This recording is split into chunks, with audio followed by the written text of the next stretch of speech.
Let's go Mets. Let's go Mets. Let's go Mets.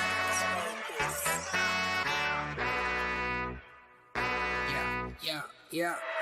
You gotta believe and invest with your heart. Orange and blue till Mets do us part. Spring training, oh yes, it's the start. City Field gritty till Mets do us part. Hit home runs and knock it out the park. Big Apple till Mets do us part. You gotta believe and invest with your heart. Listen to the show till Mets do us part. John from Brooklyn, Gibby reps NJ. We're the other team, I don't care what your friends say. Mets fans, we focus like a sensei. Listen to the podcast Monday, Wednesday. Made a couple bad plays, but we still won. Character, yup, we're gonna build some. Are you gonna check the pod? It's real fun. Just like Mookie, I will, son. So invest with your heart. Orange and blue till Mets do us part. Spring training, oh yes, it's the start. City Field gritty till Mets do us part. Hit home runs and knock it out the park. Big Apple till Mets do us part. You gotta believe and invest with your heart. Listen to the show. Available now on all streaming platforms. If you love the New York Mets, check out Till Mets Do Us Part. Enough rapping. Let's get to yapping.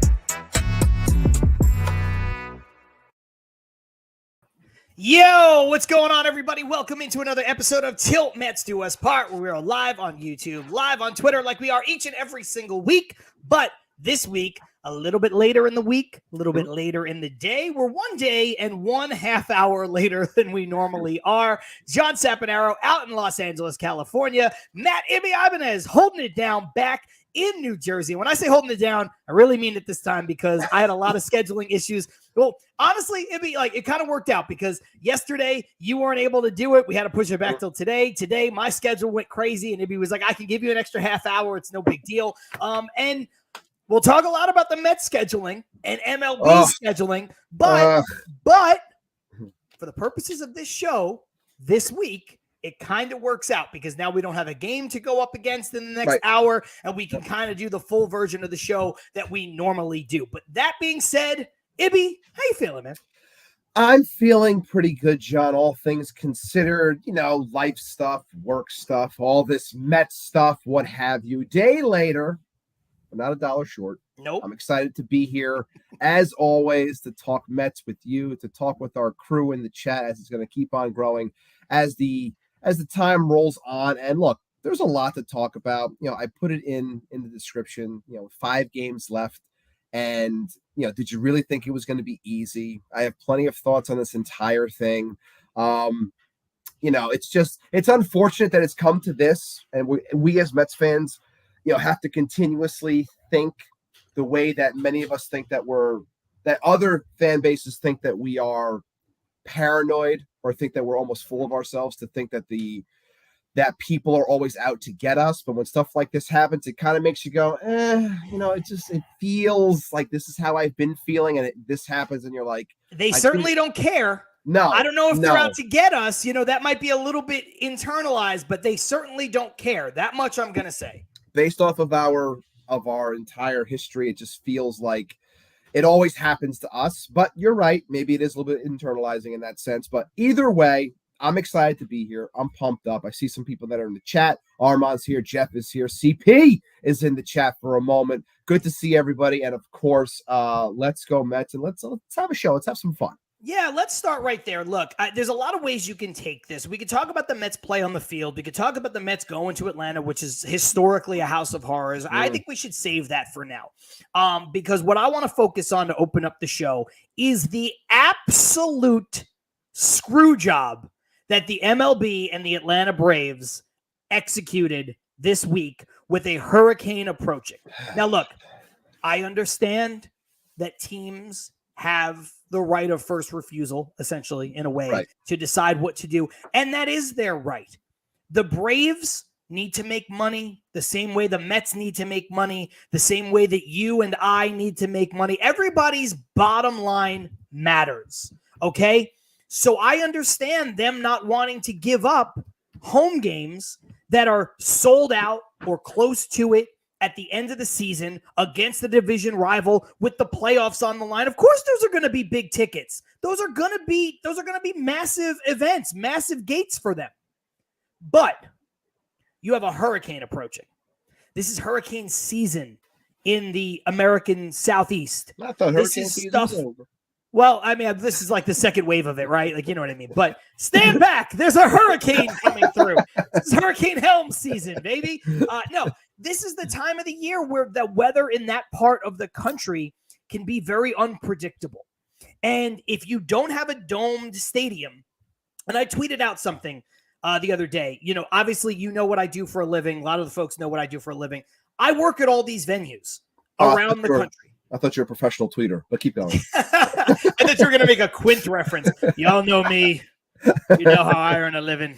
I'll kiss this bird for you. Anyway, so I've been to these venues. Now, we don't do anything at Truist Park, but we do go to Atlanta. We do all these places all around the country, all around the world. There is a certain level of discretion that all of these cities and these states and these countries and then the individual entity of the team and the venue have. But when you declare a state of emergency, that should be the overarching thing that makes a bigger entity step in. And that's where I think MLB needed to say, look, we understand that this may not hit as hard as we think. We understand that this may not, maybe the trajectory of the storm, maybe it blows past Atlanta altogether and we get these games in. But the importance of these games, the crunch time of the schedule, the playoffs coming up, we have to step in and mandate what I think would have been one of two better solutions. I tweeted out one. The Mets and the Braves were already in Atlanta on Monday. You move that game. You play one of the games Monday. You play a doubleheader on Tuesday. You let the Mets fly out Tuesday night. It doesn't matter if the Mets get to Milwaukee 6 o'clock in the morning, 7 o'clock in the morning, 10 o'clock in the morning, because they're not playing again until Friday. You get those games out of the way with Atlanta. Atlanta's staying home. You can figure out what they're going to do for their next series because then you have days of leeway. Maybe you move the Kansas City series with Atlanta to a neutral site, and you get those games as scheduled Friday, Saturday, and Sunday. And this way, no one, not the Mets, not the Braves, no one has to screw up their playoff rotation. The other thing you could have done is move those games, the Mets games and the Mets and Braves games, to a neutral site immediately. They could have gone to Miami. Miami's not there at the moment. They weren't there. Now, I know Florida's going to get hit with the hurricane too, more than likely, but not as hard based on the path that this is taking more towards North Florida, right? And the Georgia, South Carolina, North Carolina area. So you could move them there. Plus, they have a dome. So that's the other option. You could have also moved that game to Texas because Texas wasn't there and they have a dome. You could have also moved that game. And I understand that this caters a little bit more to the Mets. So this is why I'm mentioning it last. You could have moved the game to Milwaukee because they're not home right now or at the same time that the Mets and the Braves series was happening. Now, yes, the Braves would have had to fly to Milwaukee and fly back. The Mets would have been able to stay in Milwaukee. But all of these things were possible. Truncating the series into Monday and Tuesday and keeping it in Atlanta, or moving to a neutral site. And I just gave you 3 viable options for a neutral site. And I think once a state of emergency is declared, you have no choice but to do that. Because you cannot expect fans, because now we're taking the gate out of it. You're talking about, right. Oh, we don't want to move to a neutral site because, well, what about all the money we were going to make? You think the fans are going to come out in a state of emergency? No, of course not. And they shouldn't. And it's not safe for the players because the players, one, have to get to the stadium too. And the players, in the Mets case, have to fly out when it's all over. And the players in the Braves case, they have to drive home. And I don't think anybody should be asked to drive home or fly to another city in a fucking hurricane. So I just think there were so many ways for them to handle this. Once a state of emergency is declared, Major League Baseball needed to step in, protect the Braves from themselves, and give us the best series that they could, and give us the safest way to execute it, and also give us the way that doesn't, and this is not a Mets-centric point, that doesn't fuck either team. You think teams want to play a doubleheader the day before the playoffs start? No. It's everything that you laid out is proper. And we've said this multiple times on this show when we talk about Manfred, when we talk about Major League Baseball. They are never proactive. Never. They are always reactionary. They're too late. The fact that you hear Mendoza and Snitker come out after the fact and saying, like, we haven't even said it. We haven't even spoken to MLB yet. Like, this is the first time we're talking with MLB. And this was like in the midst of all this chaos going down, like the curiosities of what's going to happen with this game and this weather. The fact that no one said anything to anybody yet is pathetic. It truly is. And I keep on looking at all of this, how Major League Baseball, last time I checked, the MLB, the commissioner, like, you are supposed to be the guy. You are said leader. You're supposed to be up front. You're supposed to be the one that's doing all of these things. Yet we're placating to the home team because of gate.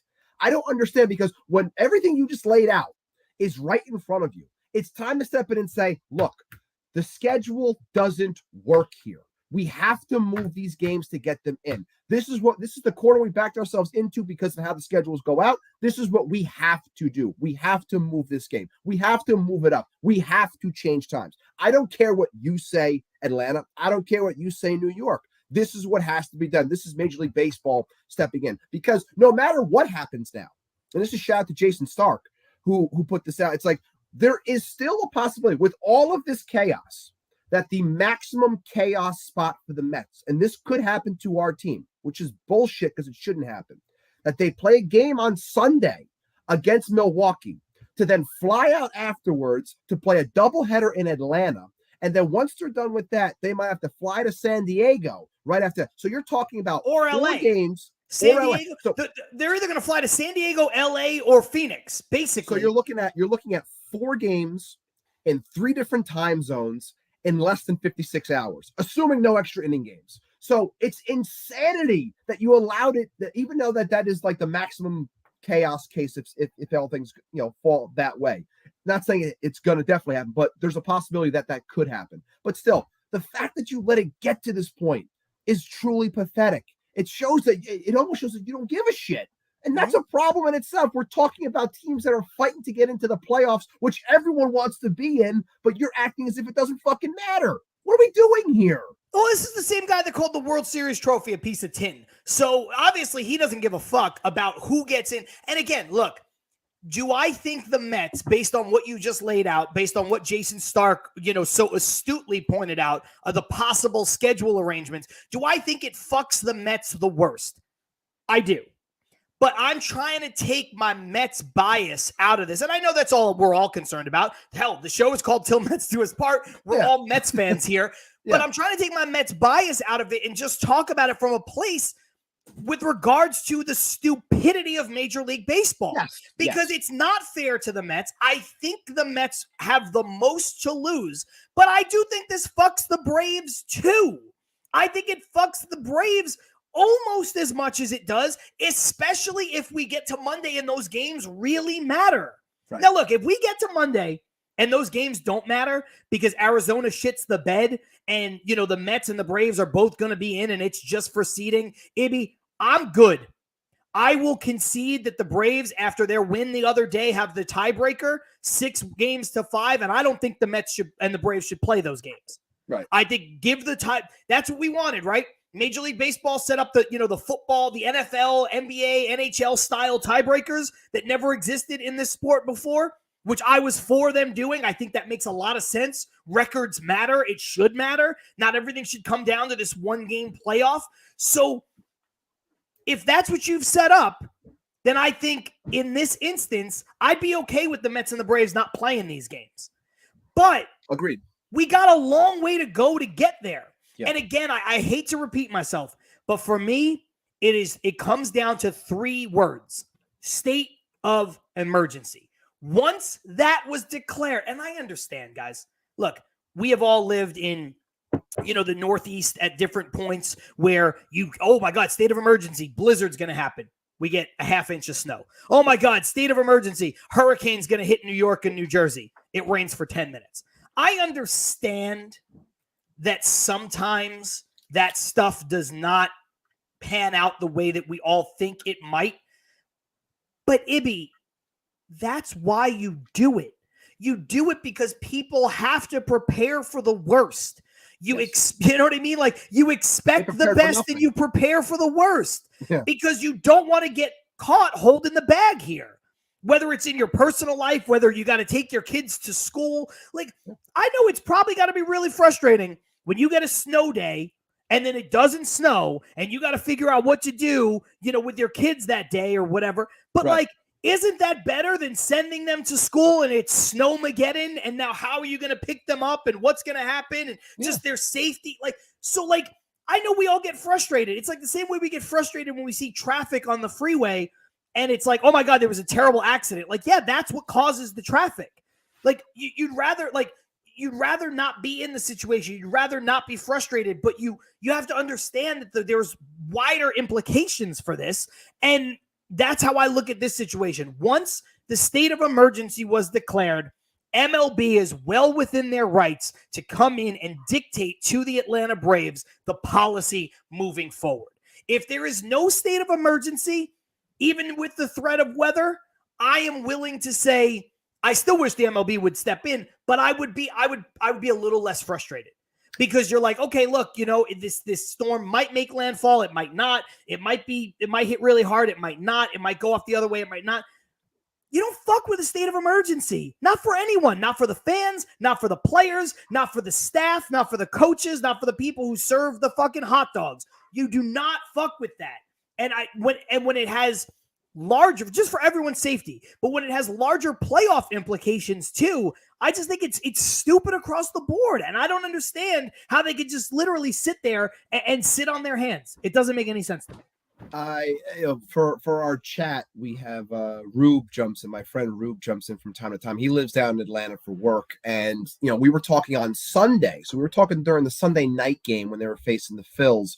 And he was talking to me about the weather. And he was saying how, you know, he planned on going to those 3 games. And he knew then. So that's 3 days at least. 3 days there. He's saying they're going to have a hard time getting these games. With everything that they're saying, I don't think they're going to be able to play. So he's telling me that on a Sunday. I'm pretty sure that they knew about this weather probably 5 days out. And you chose to do nothing. It's one thing if something bombards you and it happens so quick and you have nothing that you can do. That's a different story. That is not what happened here. You had 3 to 5 days to formulate a plan and you chose to do nothing and you just hoped that it was going to pass by and you wouldn't have to do anything and you wouldn't have to worry about travel and you wouldn't have to worry about booking a different stadium and doing all these things. It's irresponsible. That's what it comes down to. And it pisses me off the most is because you're treating it as if it doesn't matter when these teams are fighting to get into the one spot where you're trying to win the ultimate prize in the sport that you play.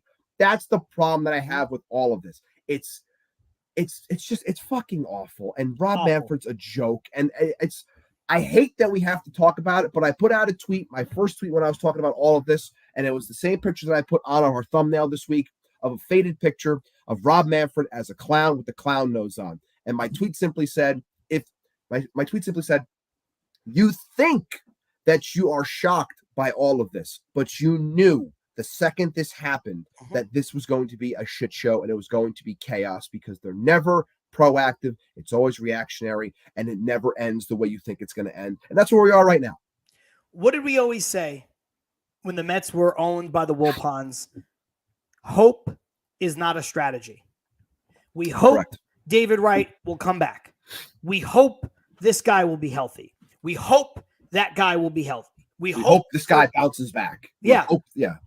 Hope is not a strategy on the baseball field, and hope certainly isn't a strategy when you're a multi-billion-dollar conglomerate like the Major League Baseball trying to figure out how to execute these games and how to execute this schedule. We hope that the weather misses us. Okay, what if it doesn't? And I hate to be a cliche machine here with hope is not a strategy and, you know, expect the best, prepare for the worst. But all these things they're true. It'd be like they're so true right now. What's the shit like they got your teacher, they had classrooms all around, right? If you fail to plan to fail. That's another one. Yes. All of these things hold weight right now for MLB because they did all of them. They hoped, They didn't plan. They didn't prepare for the worst. Like, they didn't do any of it. They were just like, man, I sure hope it doesn't rain. What is that, hurricane? Yeah. Wow. Okay. Well, I guess we'll just reschedule these things because we'll reschedule it as if it's May. Right. Like you May. have. There's no time. There's 5 no time. fucking games left. Are you kidding me? Let's jump into the comments. A lot of good stuff coming in, and we've kind of been riffing, so we haven't had a chance to get to them. CP saying the Braves potentially saving Sale for the Mets is insane. I do think it's insane because I do think that's one of those strategies. Look, the Braves and the Mets can both get in before they ever get to Monday. If the Braves and the Mets both win more than they lose in their respective series this weekend, and Arizona loses, the Braves and the Mets can both get in. But the Braves also have more to lose because right now they're still on the outside looking in. And I don't think you should save a pitcher for tomorrow when tomorrow may never come. It's the strategy that a lot of teams foolishly employ in the postseason when they're in a must-win game. Oh, we needed our closer for tomorrow. Well, tomorrow and tomorrow and tomorrow, but that day may never come. So I do think it's a foolish strategy for the Braves here. If I were the Braves, I'd be going balls to the wall, just trying to win, and then you get in, and then you don't have to worry about it. I hope the Royals fucking sweep them. And me too. I hope they fucking sweep them so badly. I do. Really I do too. And listen, I'm just talking baseball strategy. I mean, I hope everything that the Braves do blows up in their fucking faces. Yeah. And that I hope that these games are so meaningless on Monday that the Braves are eliminated. That's what I hope. That's what I hope. I hope that the Mets get there and they're like, congratulations, we're pitching Eddie Alvarez, you fucking idiots. Hit all the home runs you want off of our speed skating second baseman, you fucking ass. That's what I hope. I don't think it's going to happen, but I don't think it will either. But with the way this is going, I'm assuming that Monday is going to have some weight to it. We'll see what happens with us, because if there's one thing I don't like is how some people are saying how Milwaukee is going to be locked into the 3, so they have nothing to play for. I still don't believe that teams are just going to roll over and not try or things like that. Maybe you have a little bit of an advantage because they're not going to throw people for X amount of innings. And I know that the Brewers had already said that the guys that they're probably going to be using in the playoffs are not going to be going beyond max. 4 or 5 innings, right? Mm-hmm. So they're protecting people there. I know they had Savale go today. He went 6, I think, but I don't know if he's in their plans for the rotation. But either way, you still got to go out there and you got to play the games. So hopefully the Mets can go out there in Milwaukee, handle their business, and hopefully all of this stuff that's going on now doesn't fucking matter. But we'll see what happens come Sunday at least. We'll see what happens. Armand saying the Mets should sign Bartolo Colon to pitch the doubleheader on Monday if the Braves are already eliminated. That's hilarious. Jump back into the comments here with a couple things. Rosie saying Manfred is incompetent. Yep. 3 simple words, but very, very, very fucking accurate. This one going all the way back to what I was saying before from Carlos Ortiz. The hurricane is not going to be affecting Miami as bad as northern Florida. That's something I alluded to before. The trajectory of where the storm is coming from the Gulf Coast is going to hit northern Florida, go up through Georgia, which is why Atlanta is being so adversely affected at the moment. This one also from Rosie. They also don't like Steve Cohen. This came in just, at some point during our rants. MLB does not like Steve Cohen. It's fair. Now look, I don't, again, I opened with saying this. There is a lot of this in our heads as Mets fans of they're doing this to us. I don't know. I do know that they don't really love Steve Cohen, but I don't know that they're going out of their way to screw Steve Cohen. But I will say, like I said before, Ibby, I don't think they care. I don't think they care about the sport at large, but I certainly don't think that Rob Manfred, the commissioner's office, Major League Baseball, is losing sleep over the ability to hurt the Mets. Like, I don't think they care if this hurts the Mets specifically. And I'm not a conspiracy guy. That's why I'm saying I don't think they're out. I don't think they have it out for the Mets, but I don't think they care. And that's maybe one notch below, but I think that's fair. I think to what you're saying is, it bears weight. I also think that a lot of us think this way because, like I said before, of what's happened to us in the past, of the LOL Mets narrative that continuously carries on, that we get more negative press as opposed to positive press. So when stuff like this happens, they can eat it up, and it feels, it's like we always feel like we're getting picked on, and then something like this happens, and then you're like the little brother, like you're saying, like, this is what's happening. Like, why does no one listen to me? Like, this is what we've been saying, but it's ridiculous all around. And while I agree with you, I don't think it's out to get us. I can't blame people for feeling this way because it feels like it happens more times than it doesn't. Yeah, it really does. It absolutely does. Jump back into the comments here. This one from Mr. Nobody. If they're still fighting for a playoff spot by Monday, somebody better skydive into freaking Truist Park in a Grimace outfit. That'd be iconic. I'm on board. I'm on board. You know, you got a little bit of Mets. God's always flying. Put a thing on, jump out the door, and just go. You're always up in the air. I'm not gonna be anywhere near it on Monday. I'm flying in the opposite direction. Monday, I'm flying from Los Angeles to Australia. I'm not gonna be passing by Atlanta on the way. Okay, Ibby, I think this comment is a good segue to take it from where the MLB fucked up, how the Mets are screwed. The Braves, even again, for purposes of this conversation, I know the Braves are a bit more culpable as the home team, but the Mets are screwed. The Braves are screwed. This is not a great look, but I think this comment is to take the transition from there to the next point, which is Atlanta being a house of horrors. Rosie saying, I do have to say that as bad as the situation is with how they handled the hurricane, I'm even more worried about the Mets coming up small. That has been the other major talking point. You know, that's been Rosie's talking part for the last 2 weeks on the show. It has. 3 weeks. It has. Yeah. Shout out to Rosie for that. Yeah. When I say this, I'm not coming at Rosie because Rosie is, and I'm not just saying it because Rosie's always in the chat, is a friend of the show. I'm not trying to, play favorites in that regard. But I think there is a difference between acknowledging that the Mets have always had a history of losing in Atlanta, which is true, and saying things like this from Will, if the Mets stood up business and won that first game against the Braves, we probably wouldn't be talking about this. I think that's also fair. I think it's fair. That's fair. I think there is a difference between that, however, and some of the things that have been mentioned in sports media, namely on the radio, hearkening back. This is just like 1998. It's just like 1999. It's just like, let's all calm down for a second. Like, I don't want to scream our heads off. Did the Mets play their best game? No, they did not. No, they did not. No, they did not. But we just have to be fair that the Mets took care of business against Philadelphia. The Mets took care of business against Arizona and San Diego that put them in a great position to make the playoffs alongside the Braves. Right. It is not the Mets versus the Braves for one spot. Do the Mets eventually have to exercise the demons in Atlanta? They do. Do I want it to be right now? I do. Do I want them to turn the page narratively? I do. But half of the roster that's here in 2024 was not a part of this team in 2022. And then if you go back to 1998 and 1999, you're searching for narratives that don't fucking matter, Ibby. You think Jesse Winker gives a fuck about what happened to Timo Perez and Benny Agbayani and Jay Payton? Like, it doesn't fucking matter. It matters to us as fans.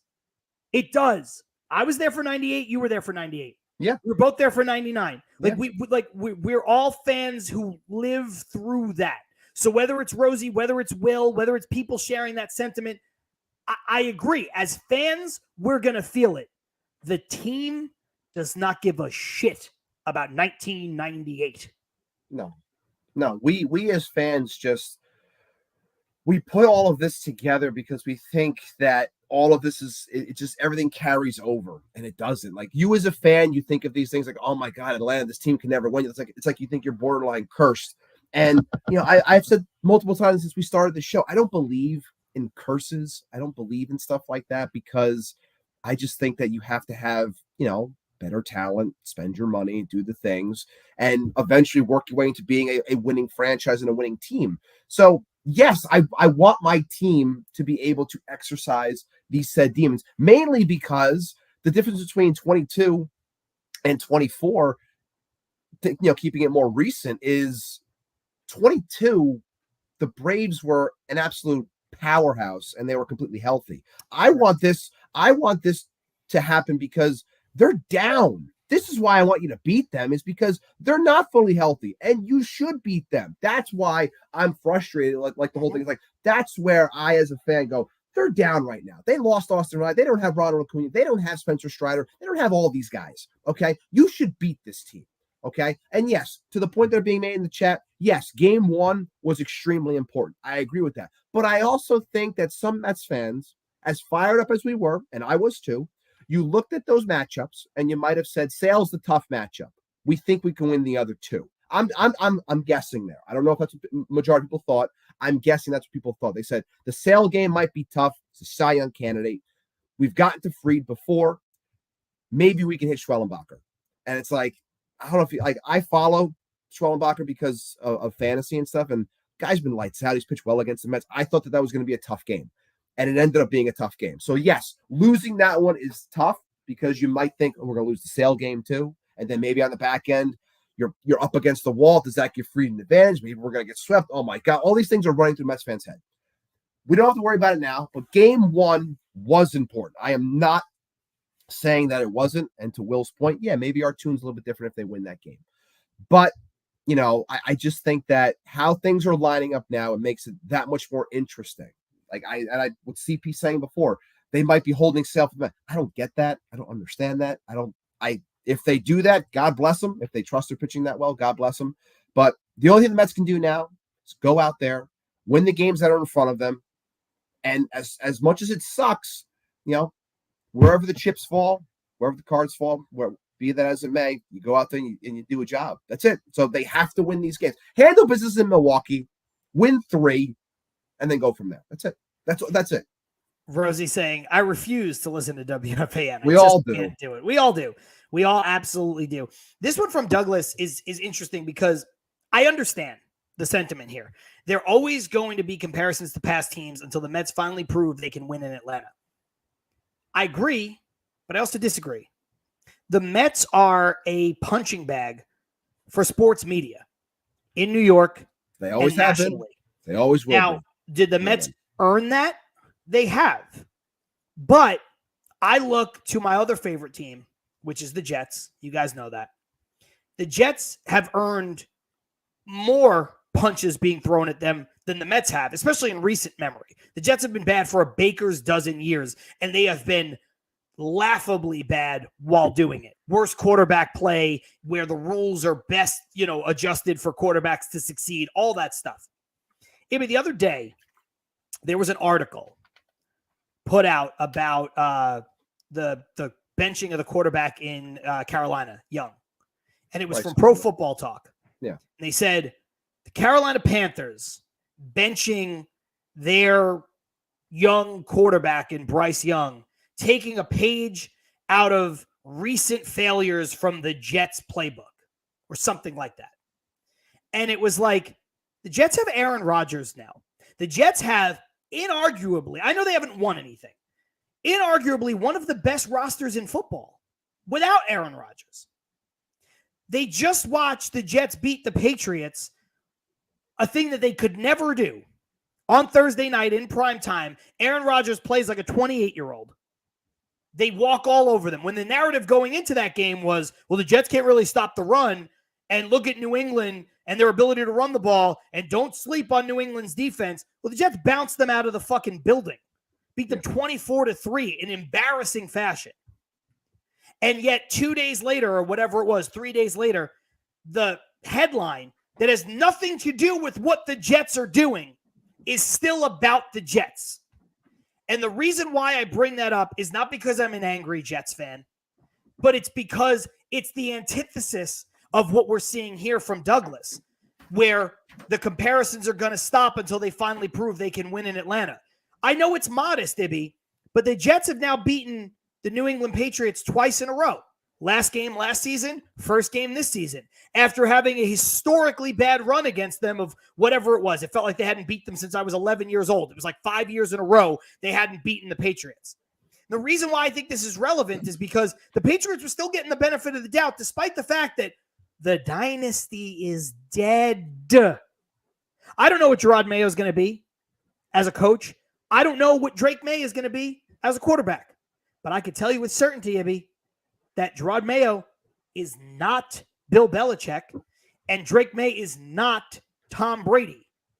They had arguably the greatest dynasty, not only in NFL history, in sports history. That's how good it was. You could put it up there with all the runs. Murderers Row, Yankees, doesn't matter. The Lakers, Shaq and Kobe, doesn't matter. Bulls. The Bulls, that's how good this was. You think a franchise is going to see that again? They're not. And for that to still be part of the narrative, anti-Jet sentiment is laughable. And this is not my Jets show, so I don't mean to hijack it in that regard. But you understand the comparison I'm making where, like, the Mets could go out and beat the Braves, and this would still be the fucking thing that people talk about. It'll be exactly what I just said. If they beat them, it's just going to turn into, well, yeah, you beat the Braves, but you didn't beat the Braves because everyone's hurt. Like, you didn't do it. Like, right. There's always going to be something it's just until look, the Mets are going to get shit on regardless until they actually win it all. And once you win it all, then you have an opportunity to just silence the people that are constantly bitching and moaning and finding ways to make fun of them and stuff like that. But until they win, this is what we said since we started the show. I go, if you want these things to stop, you got to be consistent. You got to win. And winning in Atlanta, that goes a long way. So, like I said, we'll see what happens. I still wanted to see what would have happened in those next two games against Sale and Fried. To Keith's point in the comments, he's like, he wouldn't have been shocked if the Mets actually beat Sale and then lost to Fried. Like, yes, all these types of things. Like, but we're not going to know. Like, we're not going to know in that moment. That we're not going to know how they would have bounced back after that tough game one, because now of how everything was handled. So now it's on to Milwaukee, and then we'll see what happens after that. Well, and this is the comparison. And again, I'm going to stop at the football analogies here in a second, which is funny because yesterday on the football show, I made a lot of baseball analogies. I think it's just because both of these teams, are the things I'm most passionate about, and they're intertwined. Yeah, their stories have always been kind of connected in a way. It's not because there's a lot of overlapping in fandom. That's part of it. But yeah, they haven't done themselves a lot of favors. They're both the little brother team or whatever. But like, this is Will saying, and I don't know if he's saying it sarcastically or not, but whatever. But the Jets couldn't beat number 12, Tom Brady. But he's gone. This is the equivalent of saying, well, the Mets never really beat Maddox, Smoltz, and Glavine. Doesn't matter. They're gone. They're not coming back. That has nothing to do. Again, it matters for fans, but it has nothing to do with the players on the field. Brady's not walking through the door. Glavine's not walking through the door. Smoltz and Maddox are not walking through the door. So, yes, I understand that for fans, it's frustrating and you want them to just go out there and take care of business, and I want them to, but what's in the past is in the past, and you have to start to let it go. Now, I do understand here Justice saying 30 years of getting smashed by Twatlanta, which is very funny. I think that all the early losses catch up to us, unfortunately. Again, as fans, yes, the players on the field, I can assure you, they do not care, and they shouldn't, Ibby. That's my point. The players on the field should not give a shit about what has happened in the past. Whether it's Pete Alonso and Brandon Nimmo and Francisco Lindor, and they were all here in 2022, or it's Jesse Winker, and he was never here before, 3 months ago. The players should not care about what happens to the Mets historically in Atlanta. Go out there and play and win the game. And you would think, I would have thought that a lot of fans would figure that by now, like the point that you're making, because when questions were asked to players, whether it was Nimmo, whether it was Harrison Bader, like during the height of the Grimace stuff or the gay Mets or like all these the different crazy things that have gone on with this team the entire season, like they even said, they're like, that's whatever, like that's for the fans. We're not really focused on that. We're focused on winning ball games, like because that's like we've always said, it's their job. Like they're not focused on all this other nonsense.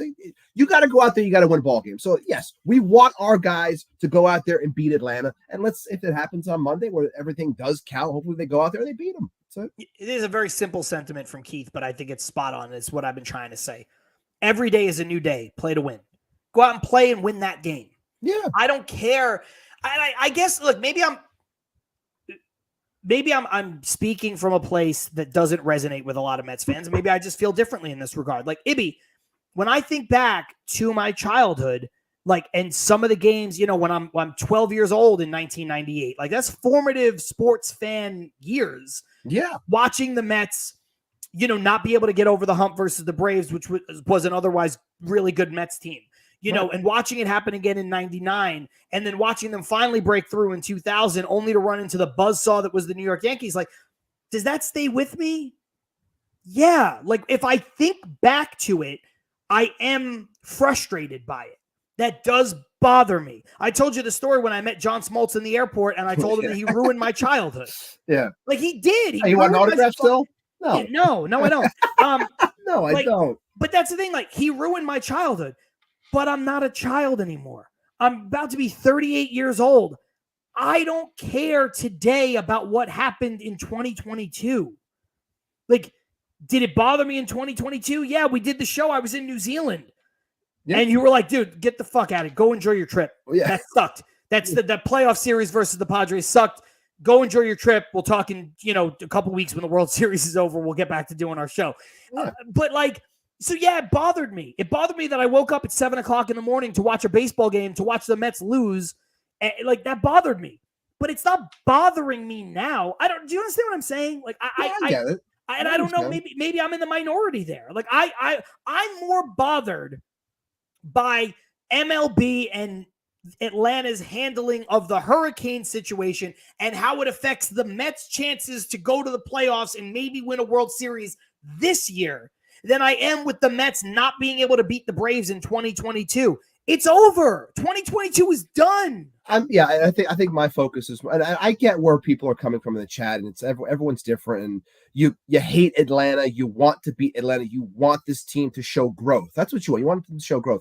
But my overall frustration right now is more so of the handling of everything, and because it felt like for about a week the Mets lined themselves up, in their opinion, to have the best guys go in this series to try to win, and now, based off of everything that's gone on, they're not going to get that opportunity, because as it goes, if things stay proper, you're looking at that double header where your season's on the line potentially, and it's not Minaya or Peterson or Severino, it's McGill and Quintana. It's a lot different. So that's where if you're frustrated on that, I am too, man. That's what I'm pissed off about. Like that ruins the entire lineup and how the rotation can go.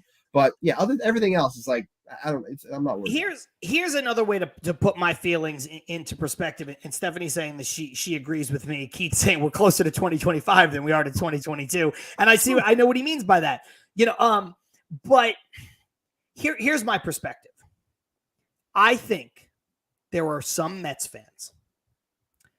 Not saying anybody in the chat. I'm not naming anybody specifically. I just think there are some Mets fans who would have the Mets go into this weekend, beat Milwaukee, make the playoffs, whether the Braves make it or not. The Mets handle enough business to make the playoffs. And some Mets fans would still be unhappy because they didn't do it in Atlanta to do it. That's my point. They're missing the forest through the trees. Well, we still haven't beat Atlanta, so we don't know what's going to happen. Who cares? You made the playoffs. Get over it. You know what I mean? No, I mean, I wouldn't doubt that there are some fans, and I don't think anyone here is like that, like you said. I don't think anybody here is like that, but there are Mets fans with that mentality of like, it doesn't matter because we still, when push came to shove against the Braves, like then they'll look at the hurricane shit as a positive. They'll be like, well, if the Mets had to play all those 3 games in Atlanta, I saw that on Twitter already, and Atlanta would have caught them, and so now this is actually a break for the Mets because they get to go to Milwaukee. It's like, dude, shut the fuck up with that. Yeah, the whole point of this season is to make the damn postseason. Like, yes. That's it. Thank you. However you get there. Like, but you're right. Like, I saw plenty of people already saying, like, thank God for the hurricane and this and that. It's like, everyone puffs, like, in those moments of, like, everyone was puffing their chest out on, Tuesday morning, right? Tuesday morning. Everyone's puffing their chest. Everyone's pumped up. I was too. But, like, then you're excited that you're like, oh, thank God we don't have to worry about doing this now. We can avoid them. It's like, but oh my God, everyone is ass backwards. The whole idea here, people, is just get in. I don't give a damn who we face. I don't give a damn who we beat. Just fucking get in and let's go from there. I hope that these games on Monday don't matter. I don't give a shit based off of everything. I want the Braves to get swept. I hope they do. Whatever happens, happens. Just get me into the goddamn playoffs, because where we came from in May, we did not think this was going to be possible. Get me there. That's what I want. I want that energy. I was there on Saturday. I know the home games are going to be very few and far for this team if they make it, whatever. But I was there on Saturday. I'm hoping. I'm selfishly hoping for the Padres to overtake the Dodgers, the Mets to make it, so that there's games here in LA that I can go to.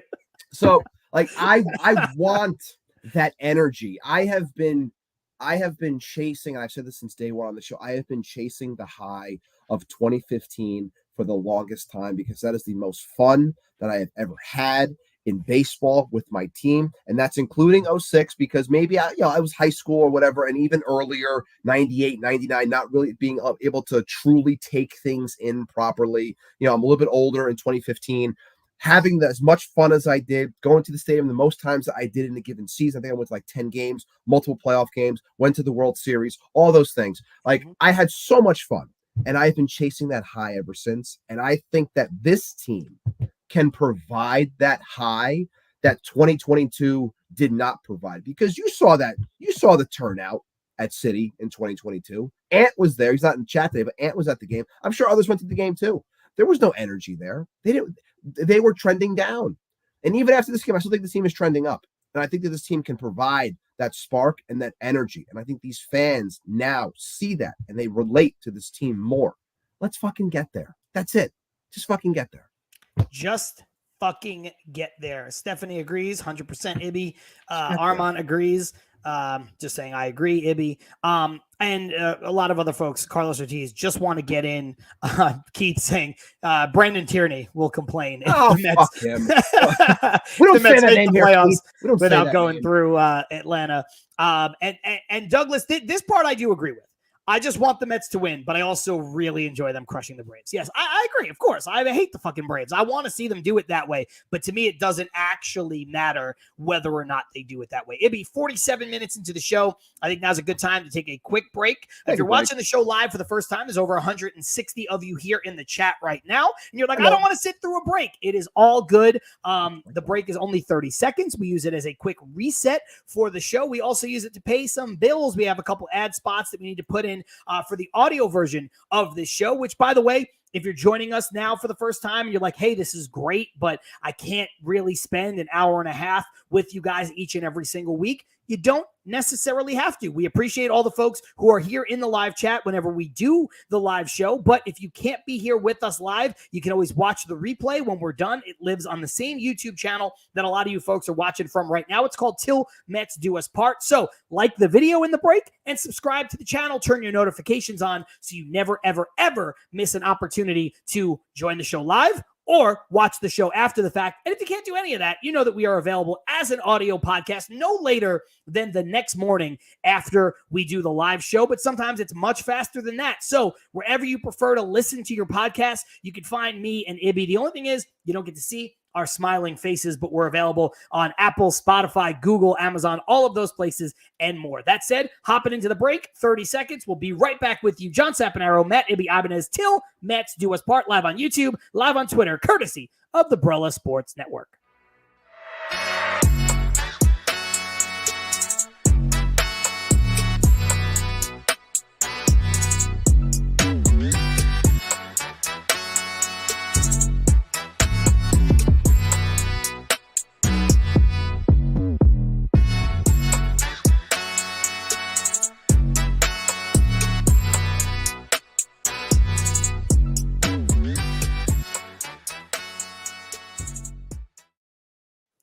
Yo, just like that, we are back with Til Mets Do Us Part, live on YouTube, live on Twitter, like we are each and every single week. Of course, this week, a little bit different. We started a half hour later. We're also a full day later than we normally are. I believe next week, Ibby, we will be back in our regular time slot. We talked about that a little bit ahead of time last week. I think we're back in our regular day next week.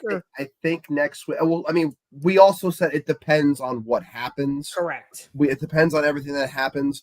but I think next week it would be, if we do it, it would be Tuesday, I think we said. Yes, I think that's right. I think we said Tuesday, but that's also dependent on everything that happens if we want to move stuff. Correct. So it might be Tuesday next week. There is some stuff up in the air. We should talk about that really quickly while we have everybody's attention here in the show. Normally, the show is Wednesdays, 5:30 Eastern, thereabouts. Obviously, we have made some changes to accommodate guests in the past. We have also made some changes to accommodate our own schedules, obviously, as Ibby and I both have other things we have to do from time to time, although we wish we could spend all of our time talking Mets with all of you. That's just not the way the world works right now. But also, we have changed our schedule before to fit the Mets schedule. Like, we've gone live on a day where the Mets have an off day instead of a day where the Mets are going to be playing, especially playing up against the show or right after we would end the show, something like that. So next week is partially because of my schedule. I will be traveling to Australia on Monday night.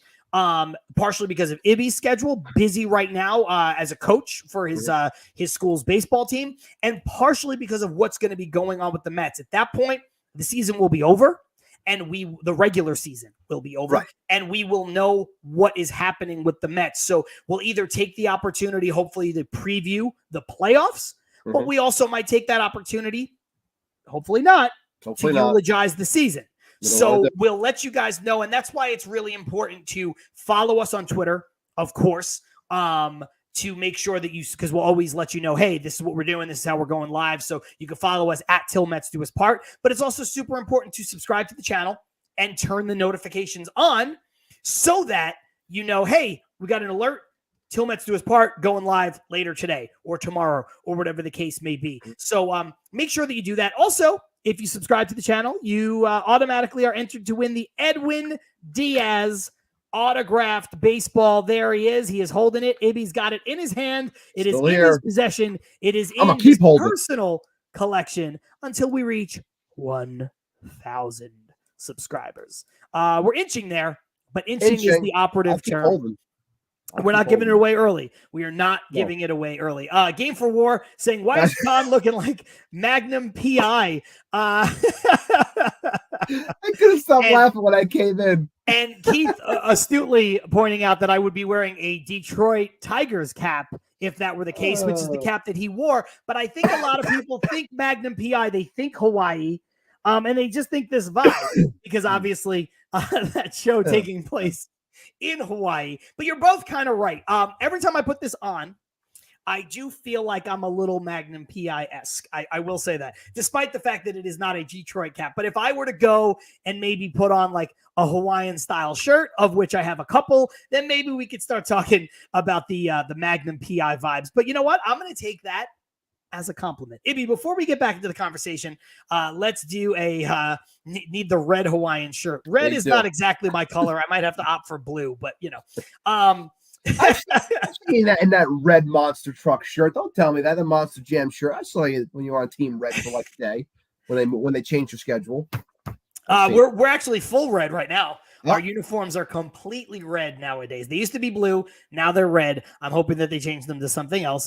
Red's just not my favorite color to wear. It's fine. It's fine. It's not about me. Whatever. Ibby, before we get back into the conversation, let's do a quick word from our friends at Independent Safes. Absolutely, John. Independent Safes are protecting homes and businesses with secure residential and commercial safes, fireproof peace of mind in every corner. Visit independentsafes.com today for security that stands strong. And as always, you spend $99. You spend $99 regardless when you go to Independent Safes. You get the free shipping. Tell Til Mets sent you. And I got plenty of people that I want to put in an independent safe. I want to put the entire MLB offices. I want to put Rob Manfred in there. I want to put the Braves in there. I want to put Brian Schnicker in there for saying how no one's ever heard of the idea of moving teams to different stadiums and different. What the fuck was he talking about? It was garbage. It's like you're just being a fucking idiot right there. So that bothered me. So Schnicker can go into an independent safe as well. I'm taking it. I'm throwing it in the river.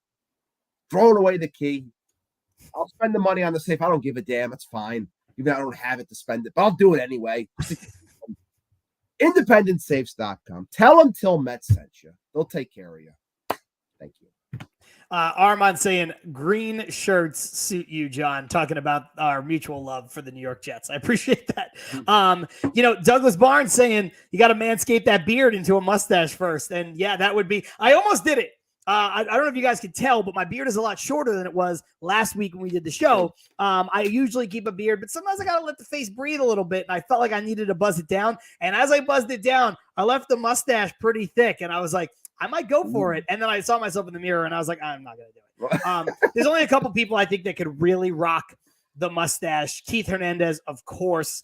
Joe Perino, super big Mets fan. Yeah. Great comic, friend of the show. Three-time guest. Joe Perino can rock a mustache. He looks good doing it. Then there's some people that have like the what do you call it? Like the handlebar mustache. Some folks could do that. Like if you I don't know, 1980s Jesse the Body Ventura, maybe you can pull that off. Obviously Tom Selleck. Obviously the late Burt Reynolds. There are some folks that can pull off a mustache. I don't think that I am one of them. I'm going to go ahead and keep the beard. I don't think I can do it. But speaking of Manscaped, Douglas Barnes, chicken. Keith saying I can rock the Triple H, handlebar? the handlebar into the beard. Handlebar? I did that a couple times when I was in college, like high school and college. I could grow facial hair pretty early, and I did that. I was like, oh, I think I'm Triple H now. People were like, you're not. Don't worry about it. Well, you had the long hair then too, right? No, that was before I had the long hair. That was before. Okay. That's why I couldn't really do it. Speaking of Manscaped, you can get 20% off and free shipping with the promo code TMDUP. That stands for Til Mets Do Us Part. That is site-wide for all of your manscaping needs. And yeah, you know what? If you're a little bit braver than I am, and you're like, I've never seen myself with a mustache, you can get all of the beard trimmers, all of the face trimmers, all of the things you want. It is not just for shaving your balls, guys, okay? I know I usually dance around it, Ibby, but let's call it what it is. The name suggests that it is for shaving your body hair, most notably down there. But it is not just for shaving your balls. Do they have great stuff for shaving your balls? They do. But it is more than that. You can get nose hair trimmers, ear hair trimmers, beard trimmers. You can get beard balm. You can get all kinds of breathable, comfortable underwear and workout clothes. Check out manscaped.com. If you're not sure it's for you, look at the website. And especially if you're not sure, why not get 20% off and free shipping on us here at Til Mets Do Us Part with the code TMDUP. Yeah, the code is always there. Absolutely use it. We got Lisa G checking in saying, hi, John and Ibby. You guys are awesome. Thank you. Thank you, Lisa. It's the Mets therapy we all need right now, LGM. Yeah, happy to have you here, Lisa, and thank you for the kind words. Carlos Ortiz, I rocked a mustache until I met my wife. I feel like there's a second part to that story about No, well, for me, the facial hair, when I grow mine, like mine grows thick.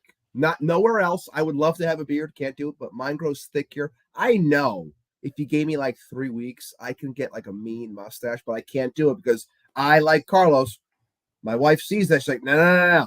Get rid of it. I don't think so. Get it out of here. Get out. You're not coming in this bed. You're not coming in this room. Get out of here. Get out. So it's like, okay, I gotta get rid of it. Okay, it's fine. Ibby, the one major thing we have not talked about that has happened in Mets world is, let's call it the curious case of Francisco Lindor. Look, I think obviously Lindor was a little bit more banged up than maybe the Mets wanted to let on. Maybe the Mets even knew about at first. Yeah. Obviously, Luis Angel Acuna comes up. He's been an absolute stud. The Mets haven't really missed much in the field or offensively. I mean, look, whenever you lose a player like Lindor, you are losing something. But what I mean is it hasn't hurt them to this point. Lindor was scheduled to be in the lineup leading off, playing shortstop when the game got rained out yesterday. It looks like Lindor should be in the lineup with a couple extra days off. But a lot of stuff was made about Lindor not playing from certain people, with regards to, oh, look at his walk. He's not walking like a guy who's healthy. People calling him David Wright 2.0, which is just disrespectful to all parties involved. Like, I don't understand how you can call yourself a Mets fan and be like, this is like David Wright all over again. Like, why would you put that into existence, you dumb fuck? But it's nice to see that he is coming back. He is on the mend. Maybe he won't be 100%, but all the tests are clean, Ibby. That's the most important part. Right. The MRI is clean. The CAT scan is clean. All the stuff is clean. So that means that he's banged up. Backs are tough. Backs are tough when you're 30. Backs are tough when you play Major League Baseball and you play shortstop at a high level and you're a switch hitter and all the things. So I'm just looking forward to seeing him back on the field. And it looks like we are probably going to see him on the field on Friday. I am hopeful that he is back on the field on Friday. Look, the way that things were going, the only thought that crossed my mind when I saw that he was in the lineup, like they put that lineup up, even though that they knew that they weren't going to play, but was that signifying that in a game that they probably thought was very important with Sale on the mound, did they think that, look, if we're going down, man, if we're doing this game and we lost game one, Lindor's going to be in the lineup for this one? Did they do that because that was always the plan? Did they do that because if we do happen to play this game and it's in the rain, he's healthy enough to do it? Or was that lineup put out there because they just wanted to make it seem like he was going to be in the lineup, even though they knew that the game was going to be canceled? I think all of the above. I think because he was going to pinch hit the night before. He was on deck to pinch hit. So I think there was probably a little bit of like, look, we don't know if we're going to play this game. And the hurricane is going to be the topic of conversation. And the Mets not being able to play in Atlanta is going to be the topic of conversation. This doubleheader, all this stuff is going to be the topic of conversation. We want to let fans know that we expect Lindor back soon, and we're going to put this lineup out. I think there was probably a little bit of that, like a little bit of I don't want to call it a PR move, but let's just say, for lack of a better phrase to use, a PR move. Yeah. So like all those things were running through my head. So I'm still curious. Was it the height of the Brave series and the importance of that game, the reason why he was there? Would they give him another day in Milwaukee? Or are they going to treat these games as like, hey, let's win these 3 games? I mean, they're always trying to win, but like, we want our best player out there. Let's win these games and let's take it from there. But either way, I think we see him at some point this weekend, whether it's tomorrow, whether it's Saturday, like however they choose to do it. I do think that we see him, and it's important to get him back. Like, this team has been thriving without him, which is great. And oftentimes people are like, well, you don't want to upset the apple cart. You want to keep things rolling. What's going to happen? Who's going to play what positions? Glacius is hot. Acuna is hot. You want the defense in there. You want Lindor's defense in there. It's like, yeah, I'm not worried. They're going to figure it out. Mendoza, I've trusted him the entire year. Each and every one of you should as well. He has, pushed the right button more times than not. So I'm more than confident in whatever they choose to do in this given position. And, I miss Francisco Lindor. I do. 1,000%. I miss watching him play. I'm upset that he got robbed of a final week and a half, really, to really try and continue this idea of the MVP, even though, we all know it was going to go to Shohei regardless. But especially with him going 50-50. But I tweeted this, Ibby. That's 6 for 6, 3 home runs, 10 RBI. Like, that clinched it. I'm sorry. I love Lindor. Dude, I don't care that the last home run was up against the position play. Like, that is a fucking. And I don't care that they're playing the Marlins. People are like, oh, it's AAA pitcher. Who gives a shit? Dude, the guy went 6 for 6 with 10 RBIs and 3 home runs and 2 stolen bases in a major league game. I don't care who he's. Dude, if you went 6 for 6 with 3 home runs and 10 RBIs and 2 stolen bases in a beer league softball game, I would be impressed. Like, it's good.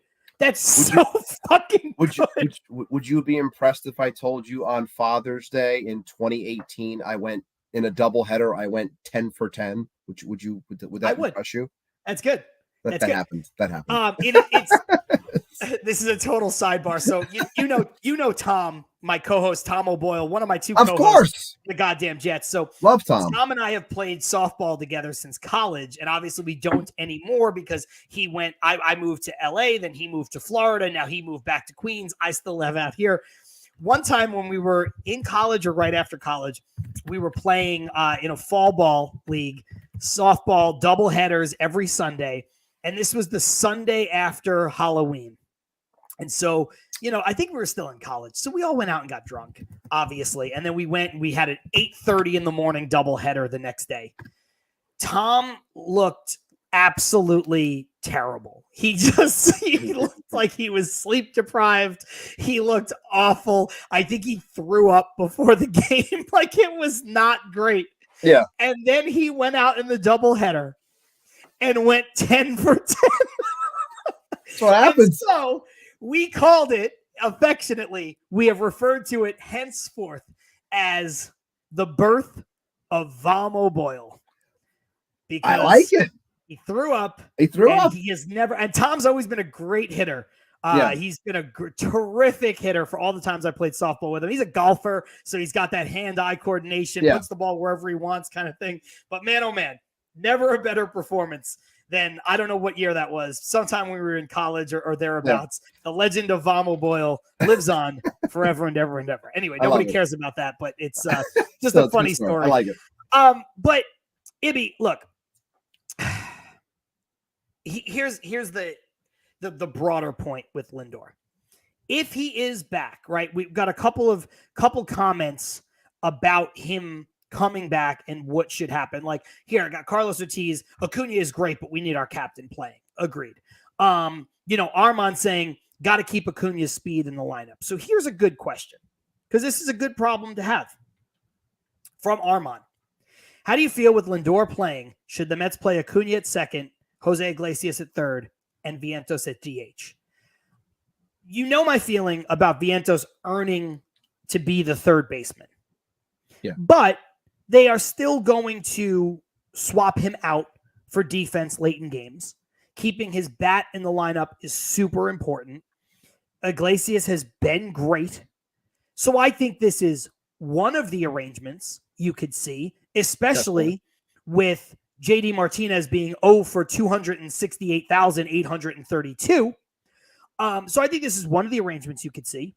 I think you could also see Acuna sort of sliding into the McNeil portion of the Iglesias platoon. Now, I understand it's more complicated because they're both right-handed hitters, Iglesias and Acuna, but I could see them getting a split of second base. I could also see a situation where maybe Acuna plays a little bit of outfield.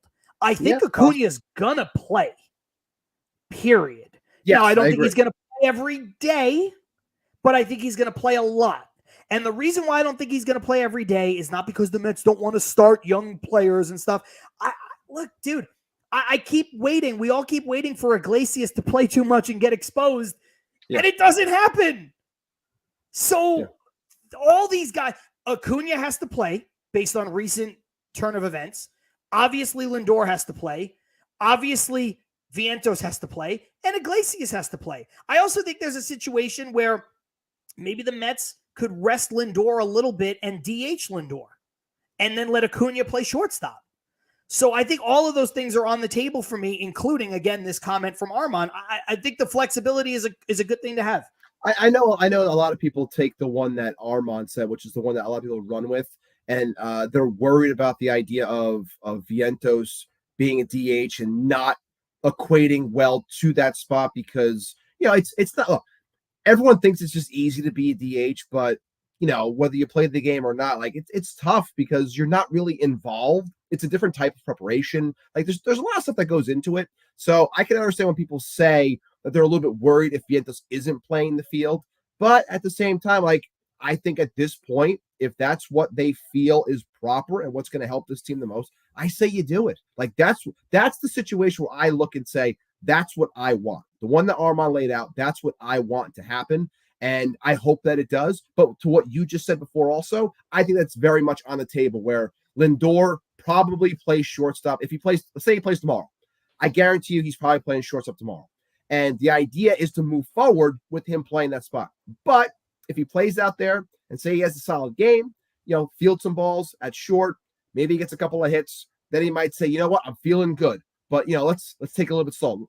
Maybe I'll DH run, put Luis Angel at short, and then we'll go from there. Like, I can see stuff like that too. We all know Lindor is a very proud guy, a prideful guy. He wants to be out there every day. So maybe that won't happen, but I won't be shocked if they do use the kid gloves a little bit to try and, placate to everyone that's doing well right now. But I think as much as I like the idea of Acuna potentially being shifted out to the outfield, I think that where they are right now with the guys that they also have, they're probably going to lean more on keeping him in the infield. That's just my thought.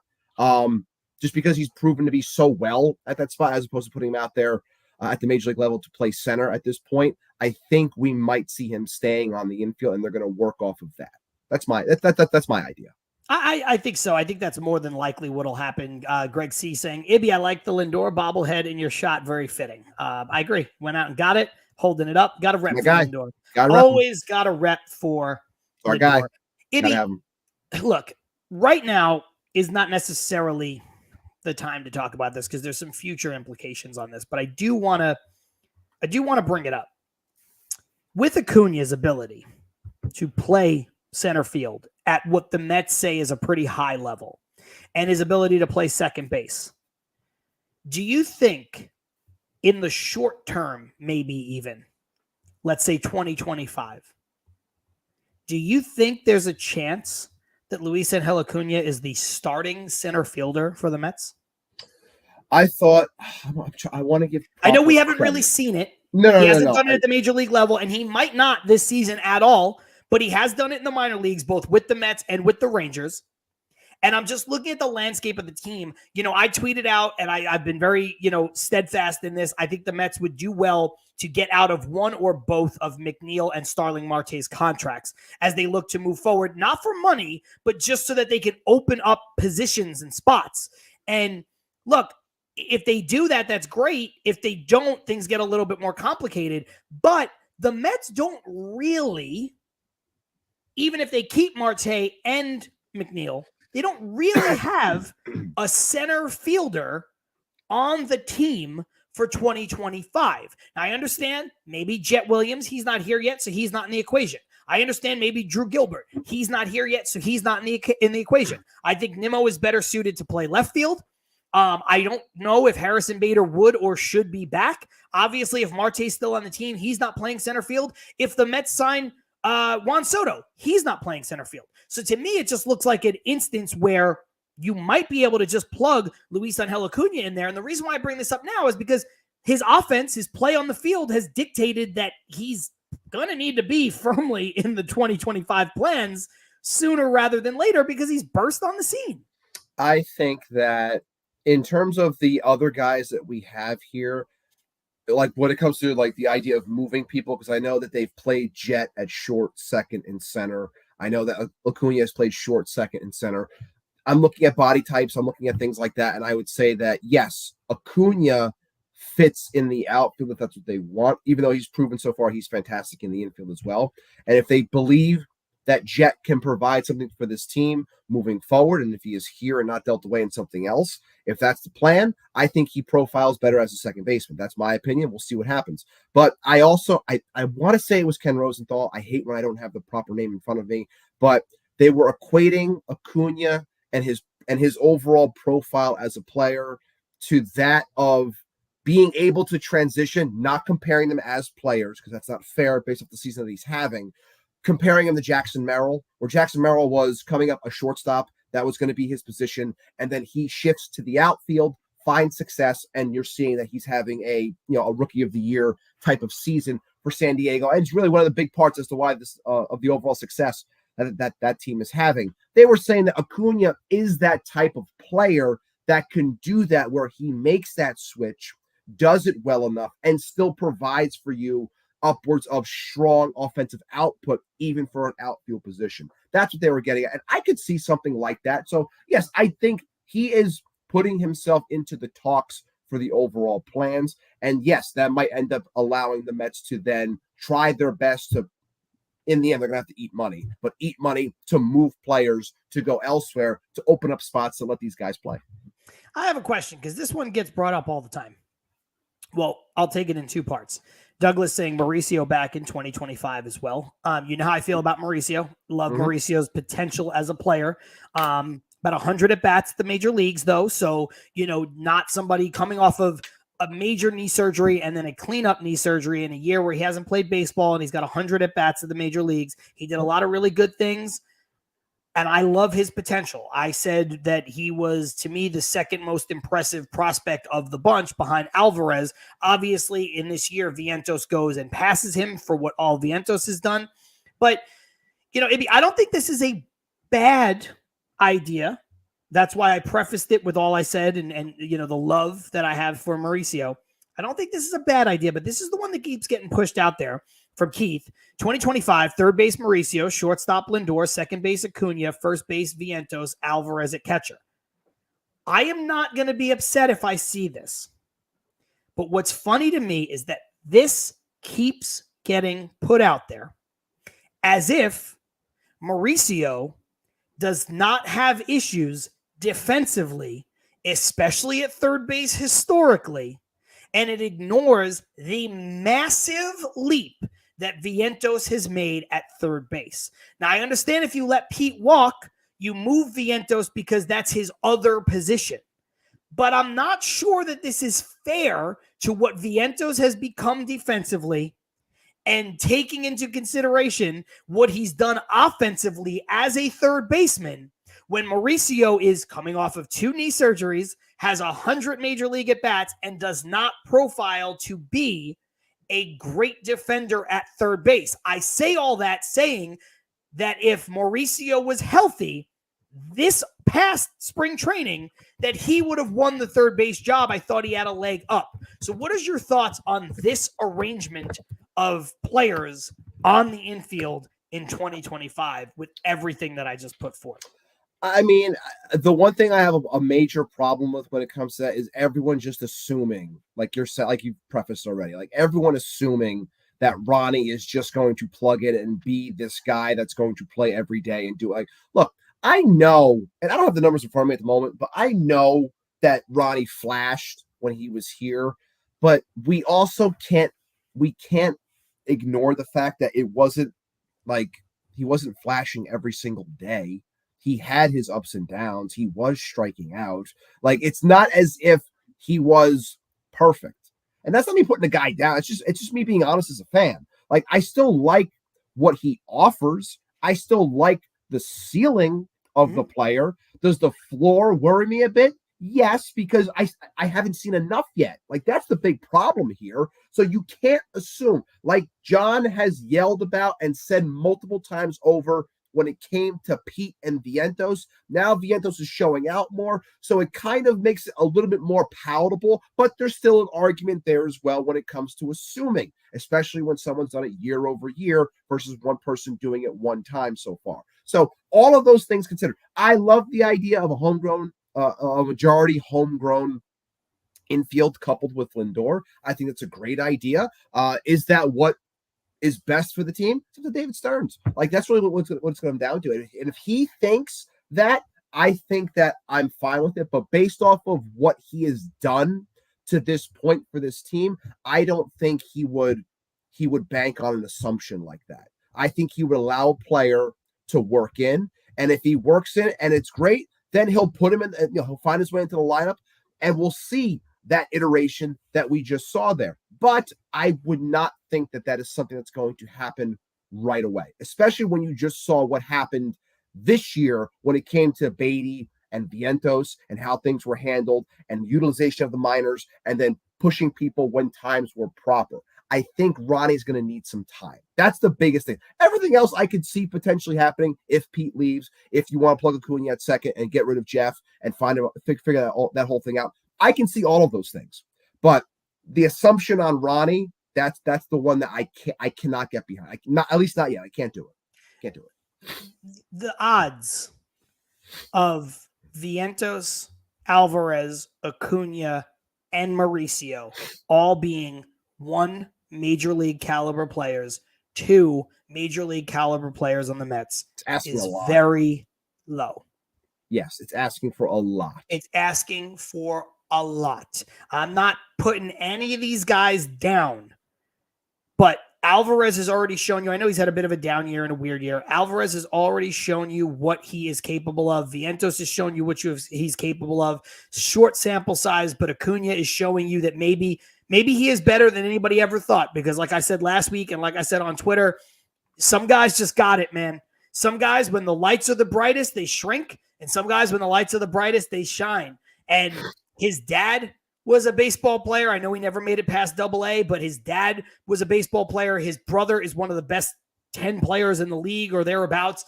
It could just be in his blood. And to have all these guys continue to go and continue to be what they are, I don't know. I don't know. I don't know if that's what you can expect. This is my point from Christine. A bird in the hand. Leave Vientos where he is. I don't get when a guy makes the kind of leaps defensively that Vientos has made. I don't understand the infatuation with moving him. Now, Ibby, you might disagree. I said on this show, I said I think his bat will play. I said this last year, his bat will play, his power plays. I don't think he'll ever be a third baseman. I wasn't sure he'd ever be more than a DH. I didn't even think he could be a first baseman at the major league level. But if you're not impressed with what he's done, I don't know what you've been looking at. The guy's a rocket for an arm, and he's gotten better almost every time. Has he made mistakes? Absolutely. Sure. Yeah.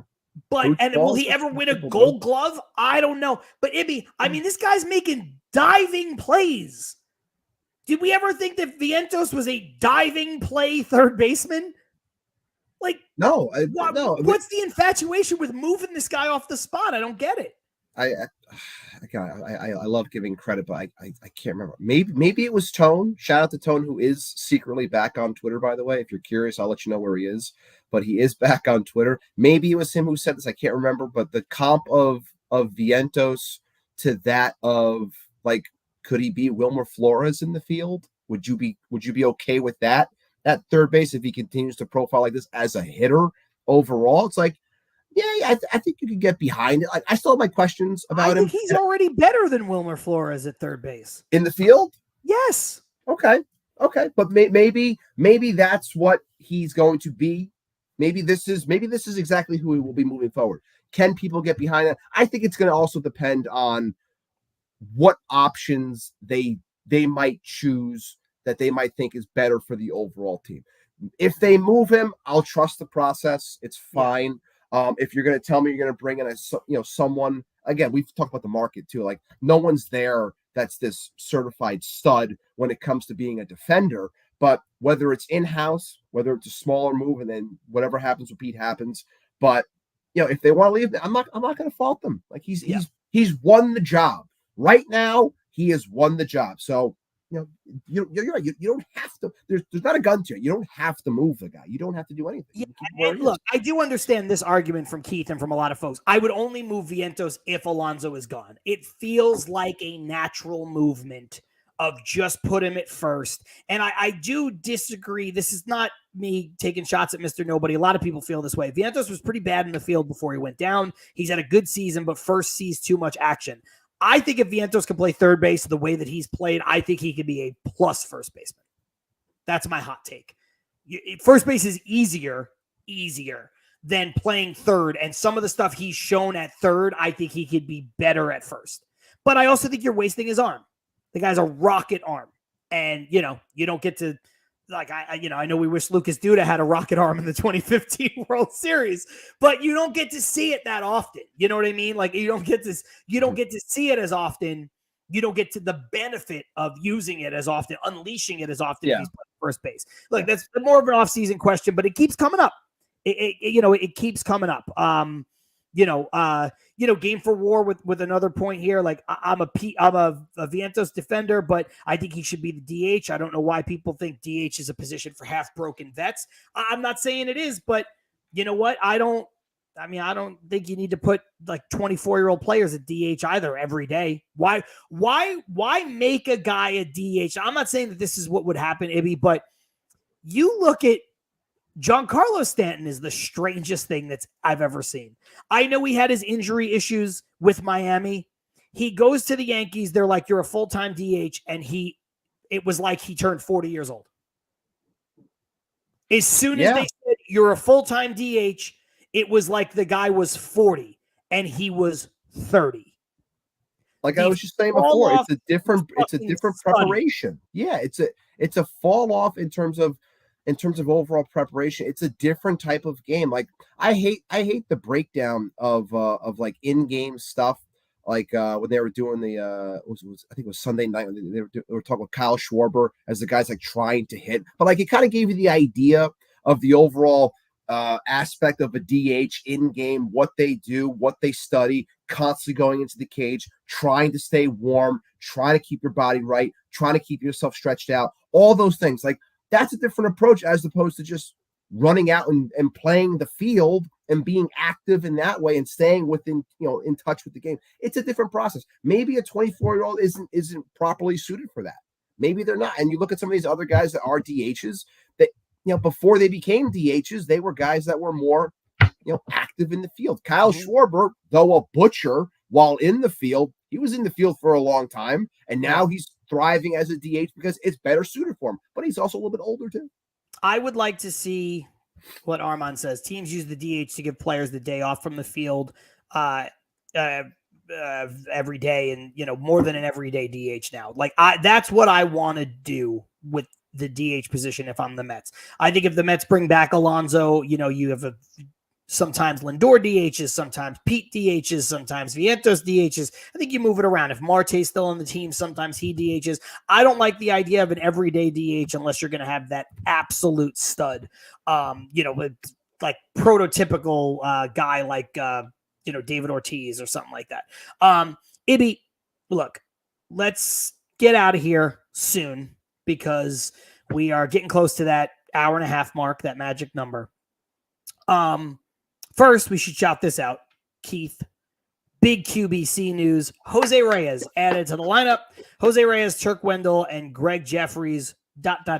so far. So there might be another guest added into the mix, which would take it further than what we've had before. So Jose Reyes, Turk Wendell, and Greg Jeffries going to be at the QBC. Confirmed, booked, in, good to go.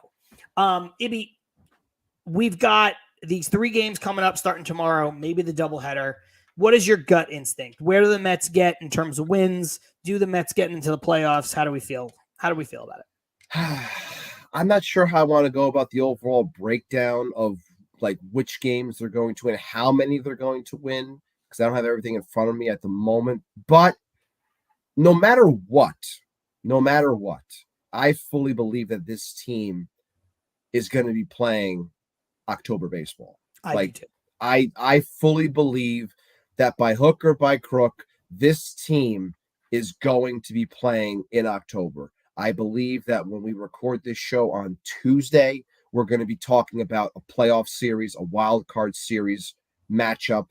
That's what I believe is going to happen because they have made me, as cliche as this sounds, they have made me believe in this squad. They have made me believe in their grit, in their fight, in everything that they have done to this point. I have seen them get punched in the mouth like they did in Atlanta against Schwellenbacher on Tuesday, and they have bounced back. And I think even amongst all this chaos, after getting punched in the mouth, after being pushed down, after being kicked with the weather and the planning and everything that's going on, I still believe this team is going to come out firing against Milwaukee. I think they're going to go out there trying to win some ball games. And I think whether the Monday games count or not, whatever happens. Like I said before, this team will be playing baseball by Tuesday. I agree. I think if the Mets can win 3 of the 5 games, they're definitely in. I don't know what that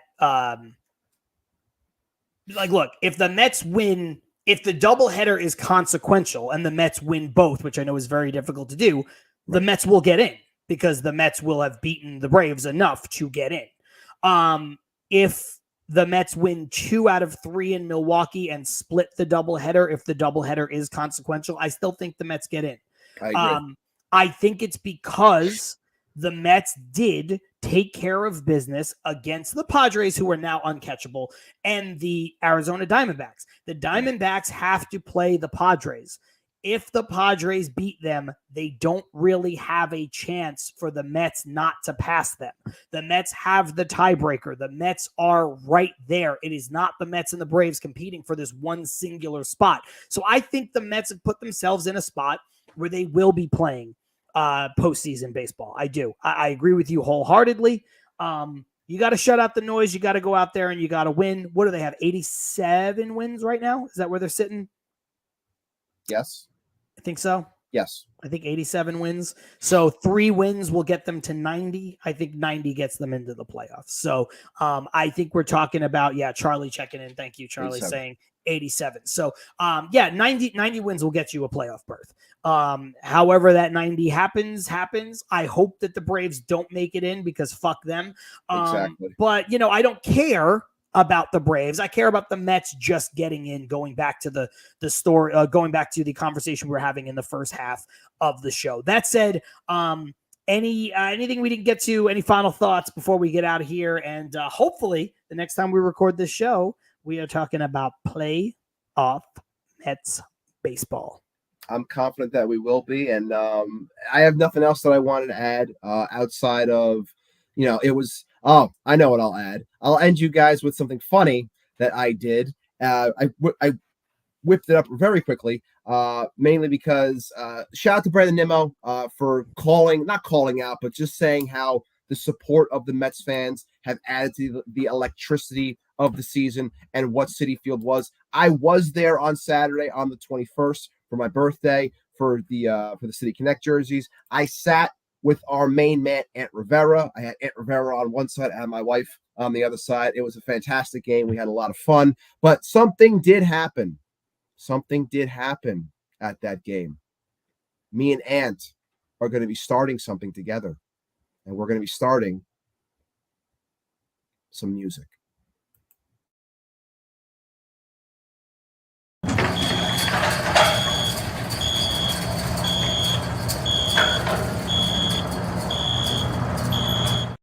So as you can see, a little bit of convict music right there between me and Subway to Shea Aunt Rivera, having some fun at the game. It was a great time. I just whipped that up very fast before, and I wanted to get that picture on here because he told me he was going to do it on his show, and I said I will make sure I get that picture out on our show because it was hilarious, and I need to put it out there. But yes, let's go Mets. Shout out to Brandon Nimmo and everyone supporting the Mets in that case. Biggest sellouts for the season in comparison to like Yankees games and opening day. There was a lot of electricity. Let's keep the vibes up. Let's keep feeling good. Let's get into the playoffs. Let's win some games when it matters most. Let's go Mets. Tuesday when we come back. Let's talk about what is ahead for October baseball, what we all love, what we all need, and I am chasing that high still, and I will get it. Let's go Mets. I have two final thoughts really quick that have nothing to do with the Mets. Well, one kind of tangentially, but first of all, John Fisher is a scumbag. This is the saddest thing I've ever seen now that we are actually moving away from the final game in Oakland and, just the players and staff putting dirt into water bottles for people. And, like what a fucking travesty. I saw something great online, which was a fan in the stands there in Oakland had a sign that said like Ted Lasso season 3, episode 8 with a timestamp. And it was when Rebecca is at the meeting with all these other soccer club owners. And she's like, what the fuck are you doing? How much more money do you people need? Why are we doing this? Like, it's more than a sport. It's more than a game. This is taking something away from people. And what an absolute travesty. That is a great sign. And I feel so badly for a city and a fan base in Oakland that is getting things just stripped away from them, from their Oakland Raiders to their Oakland A's. I mean, you are tearing down history, and I understand nothing lasts forever, and I understand there are bigger things at play here than the sport itself. There are reasons, but you know what? John Fisher is a fucking billionaire. Build the fucking stadium and give the people what they want to. Sell that team. This is greed. This is despicable. You didn't do all that you can. You could take your letter and shove it up your fucking ass. What a dog shit person. Fuck John Fisher. The other part of it is the White Sox are tied with the Mets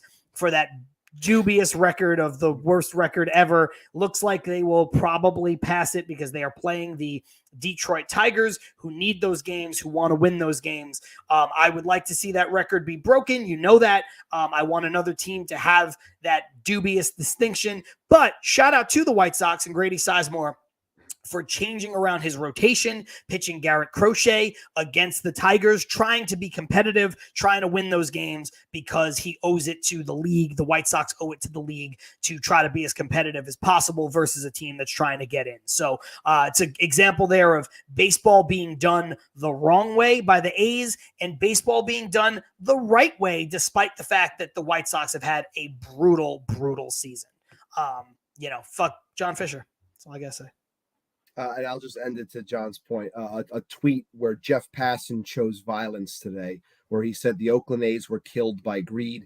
Do not allow the people responsible for this to spin it any other way. John Fisher did not have to move this team. Major League Baseball and its owners did not need to be complicit in it. This was a choice, a wrong one, and history will sneer. Jeff, we can leave right on that. Charlie saying, a lot of other folks said it. Thank you guys for all the love, saying great show. Thank you guys. We appreciate it. LGM, LFGM. Hopefully when we join you guys next week, we are talking about our playoff New York Mets. We will see you guys next time. Peace.